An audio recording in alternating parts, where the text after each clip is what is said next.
Welcome to From Betrayal to Breakthrough, and here is a mini dose of Dr. Debi where I'm sharing tips, suggestions, strategies, and sometimes just motivation to have you move past your betrayal once and for all.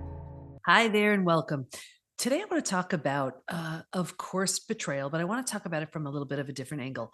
I was listening to Mel Robbins. She did a podcast on the topic of betrayal, and I was hoping she was going to say just some really good things that would help a lot of people. And in fact, she did. I would love to just give you some takeaways of what I got from her episode and add something to it if I can.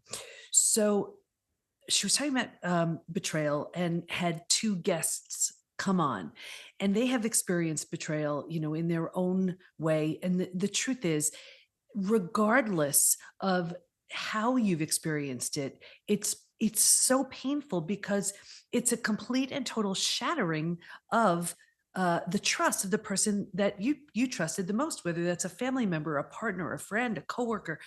And it's when you had these spoken or unspoken rules, and then all of a sudden, without your awareness or consent, someone chose to break the rules, it's completely traumatizing. It's like someone has a mask and they just take it off. And you're like, wait a second, you're not that person I thought you were all this time. And it takes a lot to move through. Of course you can. That's the 5 stages from betrayal to breakthrough. It's predictable. There's an easy way, not easy, but there's a roadmap. That's the only part of it that's easy to move through it. Anyway, so she said a few things, and I just want to build on them. One of them was, it's not about you. And that's so true. And if you've listened long enough, I have said this so many times, even though it's done to you, it's not about you. Now, it's like if someone they're using some other vice to distract themselves and avoid and numb themselves, we don't necessarily take it personally. If someone were, choosing alcohol or heroin or gambling or, whatever other vice it is to numb, avoid, and escape from whatever it is they're trying to run from, we don't necessarily take it personally. When they choose a person, we take it personally. But if you could look at that person as one of those alternatives, that's truly what it is. It has nothing to do with you. Now, having said that, that doesn't mean you're not the one deeply affected and impacted by it, because you are. It's completely traumatizing. I mean, think about it. This was the person you loved, you cared about, you trusted, who you thought you were on the same page, honoring the same rules, having the same level of integrity and morality. And then all of a sudden you find out that's not the case. And that's where the work begins. Now, she said something else that I completely agree with, and it's this. Once you confront this person, it's an amazing opportunity to see your next best step. Because here's the thing. If you confront someone who has betrayed you, and they're, and they get defensive, argumentative, blame you, what you're working with there, and it's not very much. On the other hand, if there's deep remorse, deep regret, deep apology, and empathy, and all of these things, you have something to work with here. And I have talked about the window of willingness. I want to share it here again, because it's where you have the most to the least opportunity to rebuild. If you want to, you don't have to do anything. You can be betrayed and say, that was completely all I needed to see. I have no interest in rebuilding with anybody who could ever do something like that. No one would fault you. You move along. However, you do have an opportunity, if you choose, according to the window of willingness. You will see it so clearly if it's safe and in your best interest to heal and rebuild, or if it is not. So imagine a window, and it's open the widest, representing the greatest opportunity to heal and rebuild. And then you will feel the window getting more and more closed as I go through the different levels. Ready? Level 1. The window is the widest open, representing the greatest amount of opportunity to heal and rebuild, again, if you want to. And this is where there is 100% responsibility. This person owns it. They are taking full and complete responsibility. And it may sound something like this. I am so sorry for what I did. I can't imagine the pain I caused you. What in the world can I do to make it up to you? Now, with betrayal, it's going to take a lot more than that, but at least you're off to a good start. This person has had the wake up call. They get it. They have completely shattered your heart and your trust, and they get it, and they want to they want to, and they're ready to do something very different with that if that's an opportunity. You're going to feel the window closing a little bit with this level 2. Ready? You know it's coming when you hear the word because. This is where excuses come in. Well, I did it because blah, blah, blah, blah. I said it because blah, blah, blah. You still may be willing to listen, but if you notice, it doesn't feel nearly as good as when that person just owned it, took full and complete responsibility, deep regret, deep remorse, empathy, wanting to do everything they can to make it right. So level 1 window is the widest open, full and complete responsibility. Level 2, you're hearing an excuse. You still have something to work with if you want to. It doesn't feel, though, as you can tell, as good as that level 1. Now, watch the window get closed even more with level 3. You know it's coming when you hear the word you. Well, I did it because you, blah, blah, blah. I said it because you, blah, blah, blah. This is blame. This is blame. This is, I call this one the two-sided slap. Here you get betrayed on one side. That's the slap on one side. And then you get blamed for it? No, no, no, no, no, no, no. This person, it's like a bad game of hot potato. They cannot take responsibility or ownership for what they did. So they feel it's easier just to put it on you. Now, so they may say, well, you didn't give me enough attention. You weren't thin enough, pretty enough, young enough, enough. And then when we believe it, that's the kiss of death right there. And now here's the thing. This is like narcissism gaslighting 101. The minute you start believing this is the minute you start chipping away at your self-esteem, at your confidence, at your level of worthiness. And it has nothing to do with you. Don't believe this for a second. This is that person's inability to accept responsibility for their behavior. And it's easier on their part to just put it on you. Do not believe this. Level 3 is very close cousins with level 4, and that is complete denial. The window is sealed shut. They are not owning it. They may say, it may sound something like this. I don't know what you're talking about. You know what? You really need some help. I didn't do anything. You're just completely out of your mind. And here's what happens when you're dealing with that level 3 coupled with that level 4.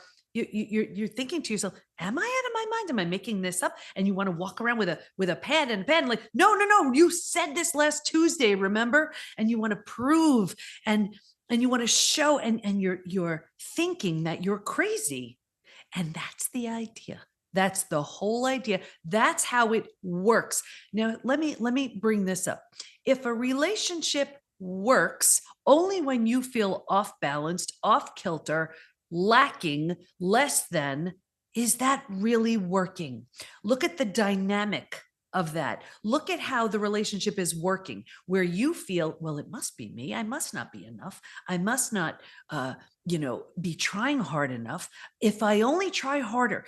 If I tell you how many people I have spoken with who are interested in coming into the PBT Institute at the higher level, our Transform program, where they're personally working with me, sometimes I will hear something like, what do I do to make him or her look at me differently, or accept me differently, or love me more? And what I'm finding is they're so willing to put in the effort and attention into making themselves different so that this person won't do it again, so that somehow they'll win the love, the trust, the admiration, the affection, the loyalty of that person. You are completely wasting your time. And what the guarantee is in this scenario is what you can expect are more betrayals, because this is the script that's been written, and your health will plummet. That's a guarantee. All of the symptoms of post-betrayal syndrome, and I'll do a whole episode on that. If write in, let me know, or Tag me on social. Let me know you want to know more about post-betrayal syndrome. The symptoms of post-betrayal syndrome show up. These are all stress-related symptoms when that stress level is so high. You're so hypervigilant. You don't feel safe. Nothing really has changed. And all of these symptoms start to show up. So here's the thing. If you are working with that level 1, that level 2, that 100% deep acceptance, full responsibility, remorse, regret, apology, if you want to work with that, you can. There's something to work with here. Level 2, you're getting the excuses, doesn't feel nearly as good, but you still have something to work with here. When you are dealing with a level 3 and a level 4, here's where you heal yourself and you move along. Because at this point in time, at this person's current level of consciousness, this is all they are able or willing to do. Now, I know how hard it is you're banging your head against the wall and trying to prove and trying to explain and trying this and trying that and trying everything. And at this point, you're wasting your time. All of that energy that you are spending on them needs to be harnessed back to you so that you can gain the strength, the courage, the worthiness, the self-esteem you need to move through the 5 stages from betrayal to breakthrough. When you're dealing with that level 3 and level 4. Now, and let me just go back a little bit. That shock of betrayal, that's going to put you right in that stage 2. Shock, you're blindsided, you're devastated, your worldview has been completely shattered. And then you move to that stage 3. Now, the kiss of death is when you're staying in stage 3 for long. I would say most people who've been betrayed stay in stage 3. And you're fine. I'm fine. You're dealing with health-related, stress-related symptoms, the symptoms of post-betrayal syndrome that you're medicating or suppressing. You're dealing with things like weight issues, sleep issues, digestive issues, hormonal issues, and you're medicating and suppressing. You're getting through your day. Nothing has really changed. And so nothing has really changed. You're fine. And that's it. And everything in your life is a representation of just that. Now, when you move to stage 4, this is where you say, you know what? No. I deserve so much better than that. And you're using your energy to heal. What is it that I need? Who do I want to become? What lessons have I learned from this experience? What will I do differently so that either, number 1, I don't attract more of the same? Because here's the thing, if you are stuck in stage 3 and it's not your fault, you didn't know there was a stage 4 or a stage 5. If you're stuck in stage 3, repeat betrayals are a common scenario. And here's why. The pattern has been formed. The lesson has not been learned. Nothing has really changed. So if you're like, let's take a relationship, and let's take a relationship issue where there's been a betrayal and the partner said, promise, oh, I won't do it again, whatever. And you're like, okay, because you're so brokenhearted and you're so sad and you just want this to go away. Well, nothing has really changed. So you get back together and maybe you have a good couple of months, they're on their best behavior, and then it happens again. And you're just so devastated because here's this repeat pattern of betrayal, devastation, hypervigilance, stress-related issues, post-betrayal syndrome symptoms, all of it. And you just keep getting back together and it's more of the same. Look at the pattern that's been created. Okay, I'm going to be hurt and upset. I'll get over it. We get over it. We sort of move on. No, when you've been betrayed, when that trust has been shattered, this is the opportunity right here. This is the opportunity to take that space and say, who do I want to be? What am I settling for? What am I tolerating? And you know what's so interesting? I just worked with a Transform member yesterday, and she was talking about her husband's repeat betrayals. He betrayed, and then he was, according to her, really good. And then he had another, she said, oh, he stepped out and he slacked off. She used a word that gave him such an out. And there really haven't been big consequences. And I told her, okay, let's do it like this. Do you have kids? Yeah. Tell me the name of one of your kids. And she told me, I said, if your daughter told you this exact scenario, the exact one, what would you tell her? I'd leave. So why is it good enough for the daughter and not good enough for you?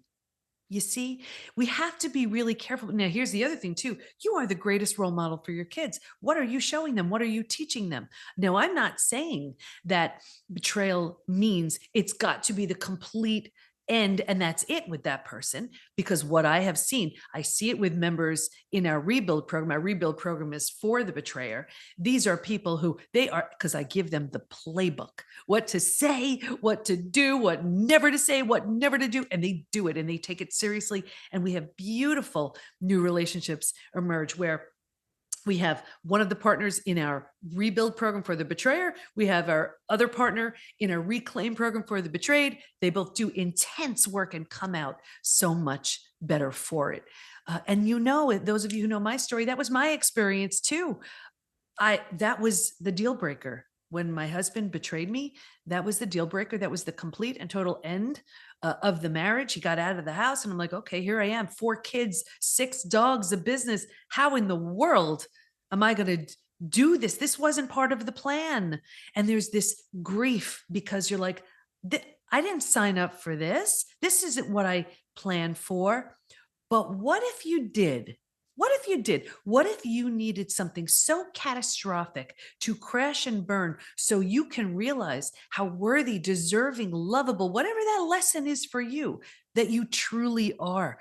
Trauma gives us that opportunity to learn these things where we may not have learned them otherwise, where we may have settled, where we may have looked at it like, well, I better just take this because I'm only getting older. Well, I really don't have the money, and this person is taking care of my bills. Oh, come on. This is where what can you do? And I get it. If that's the situation you're in, I'm honoring that. And what can you do to slowly make that money, get that strength, make those changes? Because you living a life feeling unworthy, undeserving, unlovable isn't fair to you. You're not here for that. And I wouldn't feel so confident in saying that if I didn't see it in our members every single day, moving through the 5 stages from betrayal to breakthrough. Those are all stage 3 thoughts, which bring about more of stage 3. And be very careful who you're spending your time with when you're in that stage 3 as well, because here's where we typically, someone just asked me this the other day, and they said, what usually happens after a betrayal? And I said, well, this is, I have from the study, it was discovered the 3 groups that did not heal. And these were the groups that were numbing, avoiding, distracting. They ran to the doctor who put them on a mood stabilizer, anti-anxiety medication. They started emotionally eating or drinking. They didn't heal. And I actually thought, well, the ones who were the hardest hit would grow the least because they had the most to overcome. That had nothing to do with it at all. Because when you would look at the betrayals that I was studying, the ones who were numbing and distracting, from the outside, you'd say, well, that betrayal wasn't nearly as bad as another one, but the numbing and distracting prevented their healing because they weren't really moving through it. We have a saying within the PBT Institute, face it, feel it, heal it. And neglecting to face it, feel it, you don't heal it. You just, days are passing. That's all that's happening. And this is why people can stay in stage 3 for life. And more of the same and all, and all that goes with it. The second group, this was the group, they had their story, they were sticking with it. And I always knew when I would speak to somebody when this is who they were, because the story was so perfected. I mean, they said it, you could tell. They've said it hundreds, if not thousands of times. And if that's what they're saying on the outside, how many times are they saying it to themselves? It's if this is your story, keep in mind here, we don't want to be without a story. We don't want to be without our our personality or our idea of who we are. So if you've identified yourself as, well, I've been betrayed, I was duped, I was blindsided, I was this, I was that was something that happened to you, but that's not who you are. When you say that's who you are, it's much harder to leave that because you're without your identity if you do.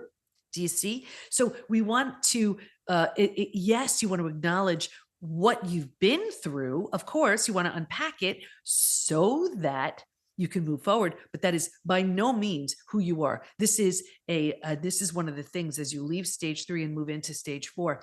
This becomes not your life story, but a pivotal chapter in your story, moving you to the next chapter in your story. The third group, that didn't heal. This was the group where the betrayer had very little consequences. So whether it was out of financial fear, not wanting to break up a family, fear of change, fear of the unknown, religious reasons, that was a big one. They did all they could just to turn the other cheek, look the other way. I saw two things with this group. Number one, a further deterioration of the relationship. And two, this group was the most physically sick. They had the most symptoms of post-betrayal syndrome. Your broken heart can't handle that because nothing is changing. Again, transformation is a very personal process. When you picture the caterpillar going into the cocoon, he doesn't bring a whole bunch of friends with him. And think about what goes on in there. This caterpillar is willing to be deconstructed, emulsified, unrecognizable from anything it once was. Only because it was willing to go through that does it get to be one of the most magnificent creatures on our planet, the butterfly. The caterpillar doesn't just stick on a pair of wings and say, "Oh, look at me, I'm a butterfly now." No, it has to go through that messy process in order to become the butterfly, just as you need to go through your messy process in order to become the most healed, whole, healthy, magnificent version of you. And just to wrap up my story, the betrayal I've been through, and those of you who know my story, it was my family betrayal, and then it was the betrayal of my husband. Now, I had an amazing story. If you think about it, all the people I trusted all betrayed me. And if I spoke to you, you'd give me a whole lot of sympathy. And at the end of that, and I walked away, that's all I'd have. I'd have some sympathy and I'd feel heard. And this is what many people do when they go to traditional therapy or even couples counseling. And we have so many people coming into the PBT Institute with therapy trauma, because what happens is they're unpacking their story. And yes, you need to feel heard. I get that. However, and listen, there is a place for that. But when the only outcome is that you're feeling heard, there's not 1 ounce of that that's moving you towards the next stage. What's the strategic plan taking you from what you've just unpacked to the next level of that, whatever it is? When you look at the degrees of where you need to go from this sense of feeling so devastated, so traumatized, so broken, you're never broken, bent, and all of those feelings, to this renewed, rebuilt, confident, empowered version of you. There are steps there. What step are you taking every time you unpack? If you're going to bother going into that rabbit hole and dragging out your story, don't just drag out the story. Come out of it with a nugget of insight, of inspiration. That's worth it. But when all you do is unpack it and you feel heard, check with your body, because what you're going to find is, yeah, you feel heard. Yeah, you're revalidated. But what else are you feeling? You're not feeling much else.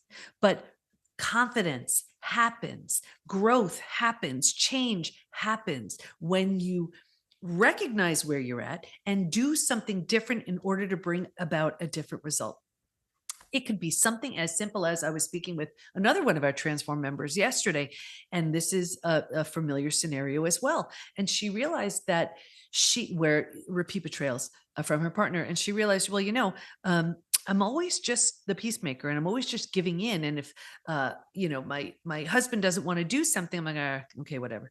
And so we're starting small with these baby steps. And even something as simple as, if something doesn't feel right to you and you don't want to do it, and we just go along with it, we don't feel good about that. We may feel resentful. We may just regret it. We may feel bad.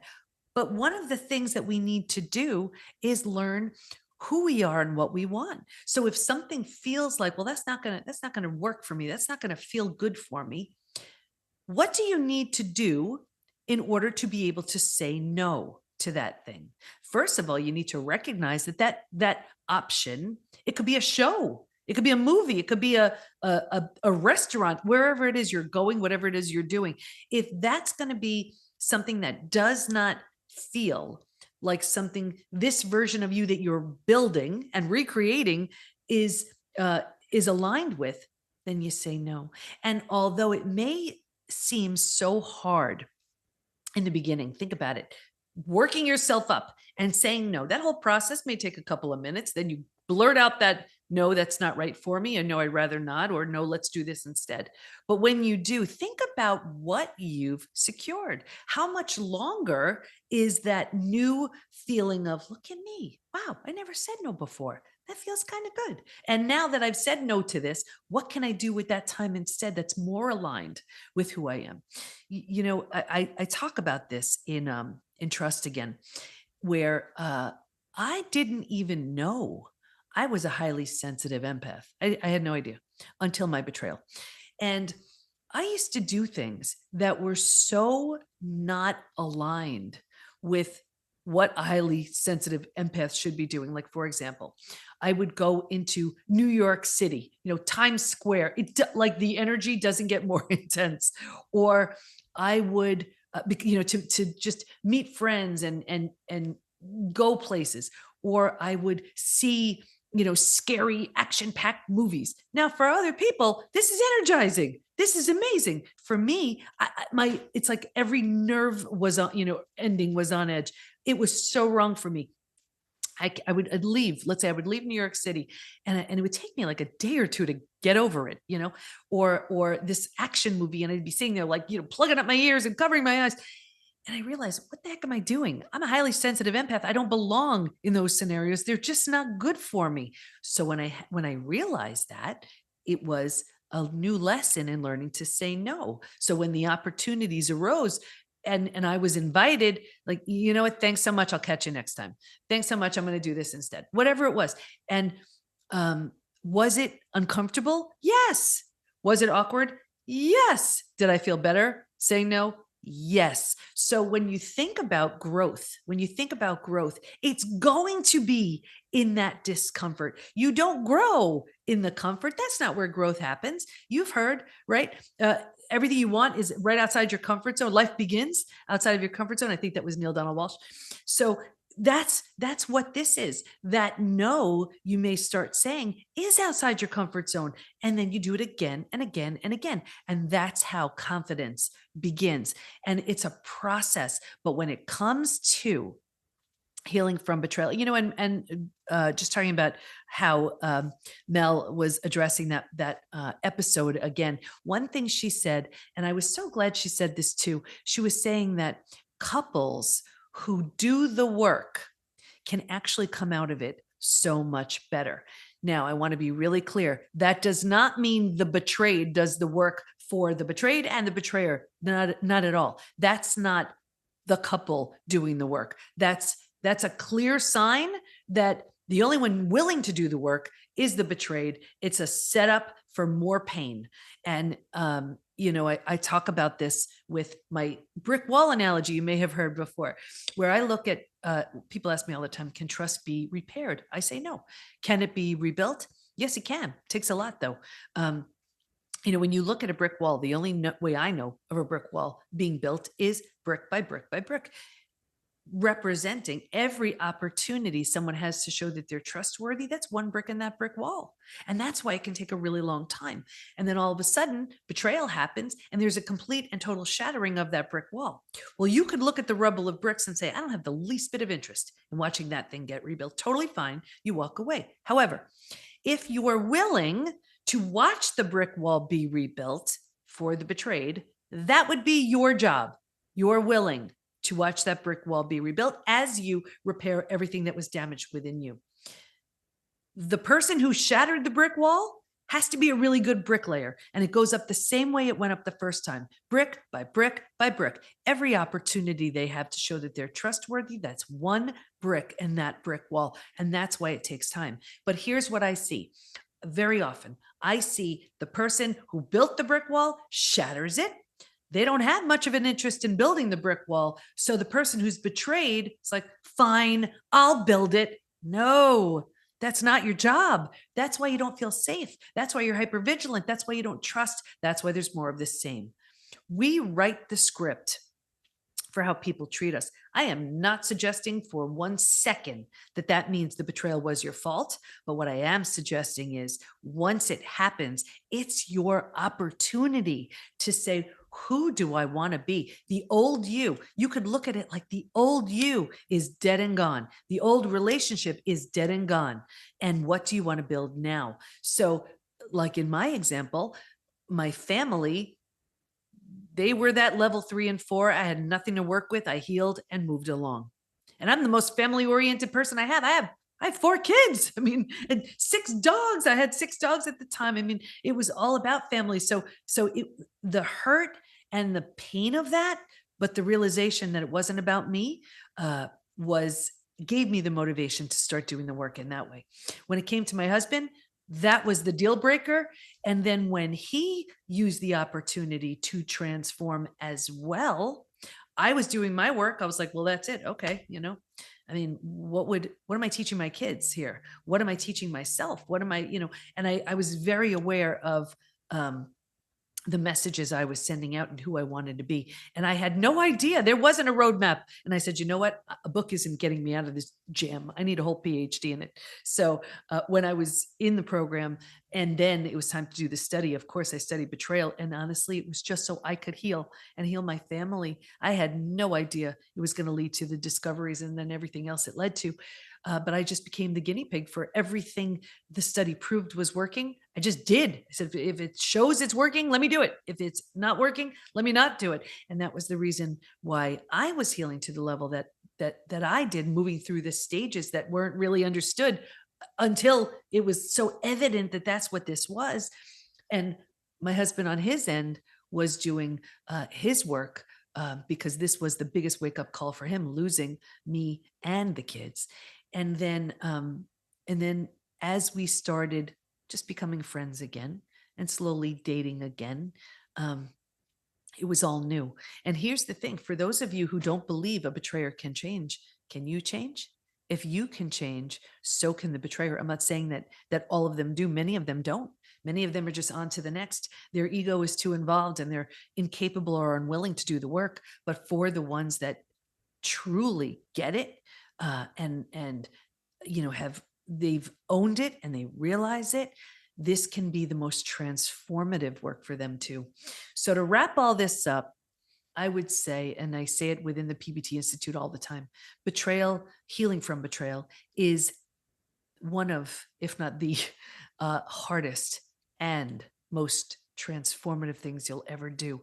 There is a new version of you waiting on the other end of that betrayal. And this is someone who is so strong, healthy, healed, and whole. This is someone who understands who they are and who they want to be. This is someone who has let go of all the beliefs that no longer serve and only allow in people and things and ideas that do. This is someone who is ruthless with their mind as far as retraining.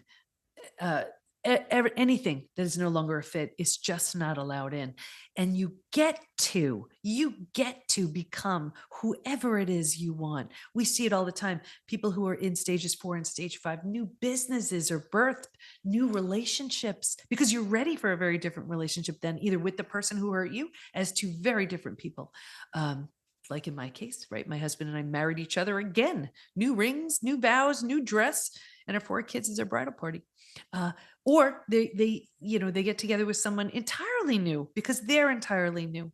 We see new levels of health because you heal from all of the symptoms of post-betrayal syndrome. New passion projects, all these new things that you're now ready for. When you're in your trauma, you're not ready for any of that. Yet there's no opportunity for those downloads to happen and those new insights and that new awareness. But as you move through the 5 stages, you see life so differently. You see yourself so differently, and you love yourself. You learn to love yourself, and you realize this wasn't about me. And I'm going to take such good care of myself. I'm going to treat myself like the precious being that I am. And if I can give that love and care to everyone else, I'm going to give it to myself as well. And you're going to move through this excruciatingly painful experience so that you become a version of yourself that never would have had the opportunity to show up had the experience not happened. And when you do that, that's trauma well served. So thank you so much. I'm going to bring you so much more deep insights and information on how to get through betrayal, what it does, what you can do, and so much more. So thank you so much, and I'll see you next time. You need the right tools, support, and the right community to move through the 5 stages from betrayal to breakthrough. And we have all that within the PBT Institute. So join us at the PBT, as in post-betrayal transformation, thepbtinstitute.com. There's a version of you who's so confident, healthy, peaceful, and happy on the other end of your healing. And we can't wait to help you get there. We got you. Thanks for listening. And here's to your breakthrough.